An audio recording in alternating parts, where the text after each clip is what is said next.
Some supply chain mistakes don't just cost you money, they cost you momentum, launches, and your peace of mind. We worked with a DTC founder who was on the verge of launching their biggest product yet. They spent months perfecting the design, the brand, the landing page, but they made one mistake. They didn't double check their supplier's capacity during peak season. 3 weeks before launch, production was delayed, freight cost doubled as they cannot ship it via sea but instead via air, and launch was postponed. And just like that, they missed Q4 entirely, losing out on 6 figures in potential revenue. It didn't have to happen. In this video, we're going to walk you through the most expensive supply chain mistakes founders make so you don't have to learn it the hard way. At Move Supply Chain, we've supported dozens of DTC brands from 100K in revenue to over 10 million, and we've seen one truth repeats across the board.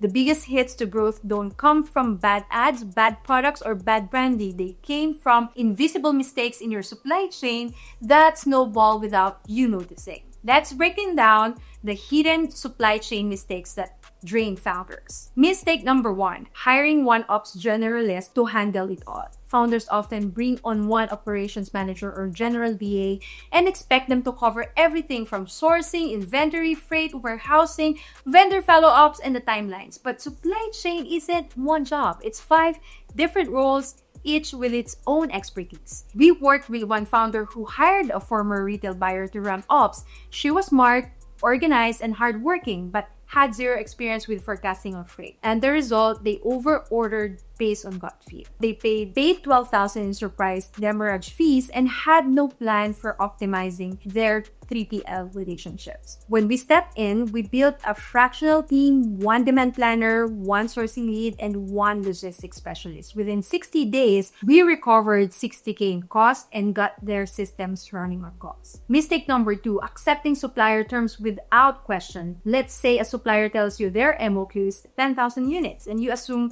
there's no room for negotiation and place the order. But what if you only needed 4,000 to test demand? That's what happened to a founder we helped last year. They wired 80K to a supplier overseas just to meet the MOQ.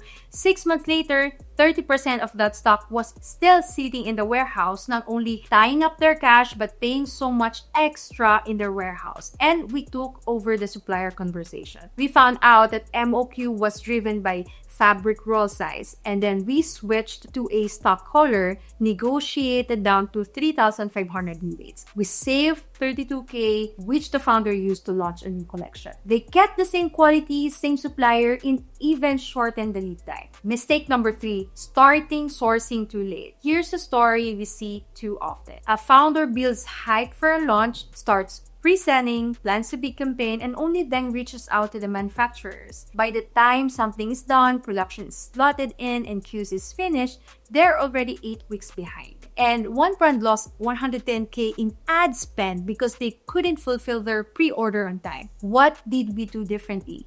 We helped them map their new product development process using PERT. We built in lead time buffers for holidays, raw material delays, and factory mode. We shifted marketing to align with production realities.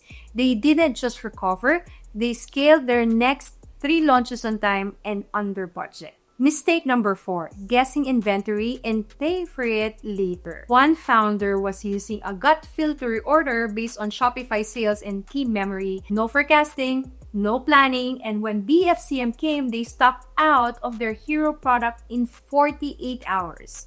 And couldn't reorder, of course. They missed an estimated of 85K in revenue. Another brand did the opposite. They over-forecasted based on influencer hype that didn't convert. They ended up with 150K in unsold inventory sitting in a 3PL with rising storage fees. We ran an inventory health audit and we implemented basic forecast versus actual reports, flagged dead stock, paused reorders on 3 SKUs, and built an OTB or open to buy model to protect cash. The result is they now review inventory the same way they review their P&L. Mistake number 5, not having a plan B for freight or fulfillment. One DTC brand scaled fast, started doing 5 to 6 container loads per month from China. They relied on one freight forwarder who missed a key custom document.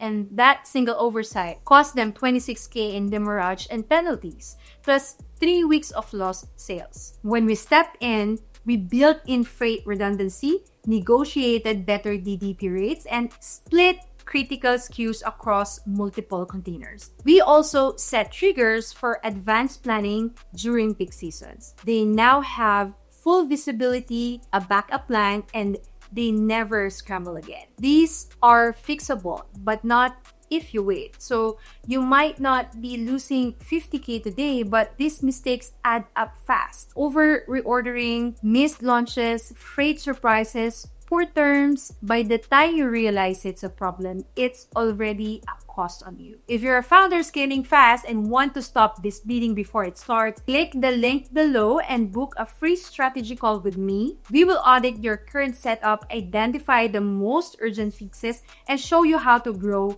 without chaos. After you book that call, check out our video on negotiating lower MOQs without losing quality, because protecting cash starts at the supplier level, and the right negotiation can change everything.